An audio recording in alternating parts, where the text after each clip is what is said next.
Included. George Knapp of Mystery Wire is here to tell us more. Hey, George. Good to see both of you. This is the long-awaited report here, compiled by the UAP Task Force as directed by Congress, released to the public late on a Friday afternoon, and it consisted of a whopping 9 pages. 2 of those pages are indexes, and 1 is a cover page, so there wasn't much there. But anyone who's been paying attention would have known this report was never going to be a tell-all expose, an admission that space aliens are among us, that the Roswell crash happened, or that spaceships have been stashed out near Area 51. The reality is there were 2 reports. One was a longer, classified version given only to Congress, containing sensitive materials that the public may never see, and then the shorter, less definitive summary for the public right here. The report acknowledges the obvious. There could be many explanations for the cases examined by the military. The report included 144 total cases, 80 of those detected on multiple sensors. There were 11 incidents where American warplanes had near mid-air collisions with the unknown objects. There were 18 cases where the objects exhibited unusual flight characteristics. For the most report, that makes the case that we really do not know how to categorize these objects, that we lack information, and mostly that we lack the ability to ever figure them out. That what we need are better sensors, a free exchange of information, and less stigma for service members to report these things. Senator, so it's finally out. An underwhelming 9 pages, at least the public version of the report. What's your initial impressions?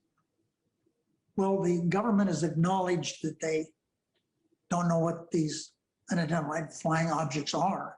And so when I started talking about this years ago, people made fun of me, and even my own staff thought I was crazy in talking about it. But in hindsight, I'm glad I did. Certainly, we now know that they have 142 sightings. We know there have been more than that, but it's something that, as far as I'm concerned, this is a preliminary report, and I mean preliminary. There needs to be a tremendous amount of government resources put into this, so we better understand it, so it's not some kind of a fringe part of what government's doing. They've got to dive into this, because we and the American people are entitled to know what the hell's going on. George, in your experience in this field, how big of a step toward disclosure is this report? It's not really disclosure. It's one step toward disclosure. What it is sort of a form of confirmation that we actually have a legitimate mystery in here. This report essentially makes the case that we need a permanent, ongoing study, and if we're ever going to figure this out, we've got to assign it to someone, establish a framework for that, make it easier for our military members to report it, and then provide some money to dig into it and figure it out. What's the next step?